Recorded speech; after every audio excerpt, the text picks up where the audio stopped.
What's up, everybody? It's me, it's the Tabletop Tyrant, and today I want to talk a little bit about something hobby related. So, I recently had sold my Horus Ascended model, and to me, maybe it's because I was like in the Marine Corps, so presentation was just beat into my head.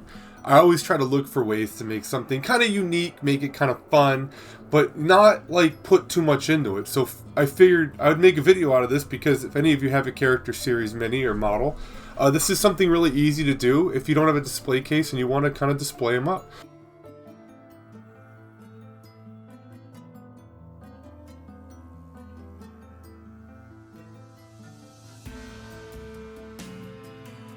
Now, there's obviously more you can add and there's more you can take away to make it simple, but this is just a really simple way to make a character series model kind of look good in the box it comes in. So whenever someone buys a Primarch off me, I tend to do this. I in my head, I pick a time in the book. If the client doesn't have a time frame kind of picked, like today with Horus Ascended, I decided to go with Moloch.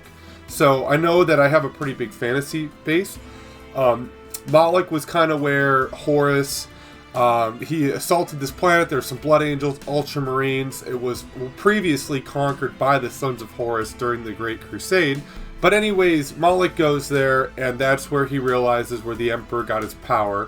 He walks through this portal after kicking the crap out of Ultramarines, and then it says, like, in a matter of moments, he's come back, but he's grayed, he's aged, and he's now Horus Ascended. He's done dealings with the Chaos Gods, and he's baffled that his legionnaires even waited for him, because to him, it was eons that had passed. So I wanted to do a bunch of dead Ultramarines on the base. I took the banner from, like, the limited edition standard bearer for the Ultramarines before Captain Vintarnus came out, put that on the base, but I wanted to give a nod to people looking at it, where it came from. So the artwork I took is actually from the book Vengeful Spirit, which is where this is covered. And then on top of it, I magnetized the big scenic base. I put 2 magnets in the back so we could just pop in and out, Horus Ascended. And as you can see here, I turn upside down. I do the little trick, and it's working pretty good. And we got a pretty good attraction between the magnetism there. So now it came to the background. Something I like to do with the background is I like to make it so, say you buy this and you don't want to always look at that. You can buy these little 6x4 fridge magnets. Link in the description below, and you can just print out another page and cut it out to the 6x4 and slide it into the box and replace it because the back is magnetic. Now, the next thing I did was I had the idea. I was like, you know what? How cool would it be if it lit up?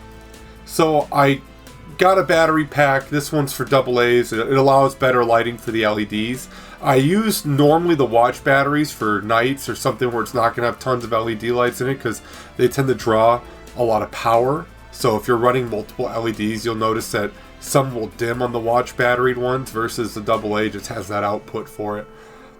So I did that, and then it was next finding the place for the LEDs, setting everything up, and just kind of getting in my head a mental note of where I wanted things to be. Then I go through and I look at where's the best place for the battery pack placement. In my head, the front will be where all the credentials are, the Horus Ascended picture of how to build, and the authentication slip, because those things are really big to have when you have these minis. In case you decide to resell it, you'll be able to prove it's authentic, you know, aside from having the box that you're modifying. So I figured put it on the back. You can put the back case on it. It'll cover it when it's on, or if it's on a display, and then kind of go from there. And I was originally going to place the wires to the top, but I decided to go to the closest place, which was right next to the pack, plug it in there. That way it had a little more release power when you want to change the batteries out. Now next is the big boo-boo. So I'm over here, and I like using a little super glue because these wires, they really stick good. You don't need anything crazy. Some people say hot glue, but at the end of this, I try to cover it up with a little bit of paper or something that matches the color of the box to hide the wires. I didn't get a recording of it because I'm still waiting for that to come in. But for now, it's there. I glue the wires in where they need to be, and one thing I do is I either tape or I glue all the reds together and all the blacks together at the same length. So when I go through and I solder onto the main cords or the main cables to the battery pack, it's easier to do. I hate messing with a soldering iron. I hate messing around with it. Big chance I burn my fingers, you know. So if I can make it simple, I do. So I glue all those together, and I line them up, and then I put a little glue on the top of the box, smash the wires in there with tweezers and a screwdriver, and I think the back of my X-Acto knife and my fingers get stuck. It's a great process, but at the end of the day, they're for the most part stuck up in there. And now you get this.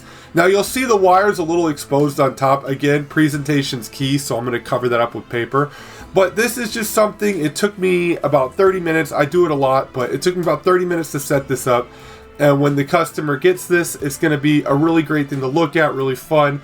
And of course, because it's the Horus Heresy, you're kind of already expecting there to be some like big knowledge that people know about the heresy. It tends to be something that people are really well read up on or well understand. You know, these, especially when buying into these character series. There's a reason why they like these characters, and there's a reason why this person likes Horus.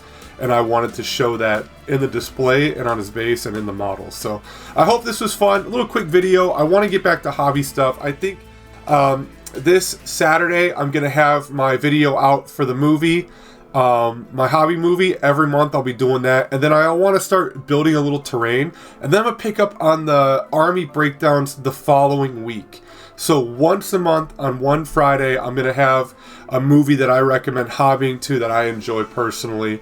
And hopefully you will too. So anyways, with all that aside, whatever. Everybody, peace out. I hope you enjoyed this, and I hope you have a lovely freaking day. Peace.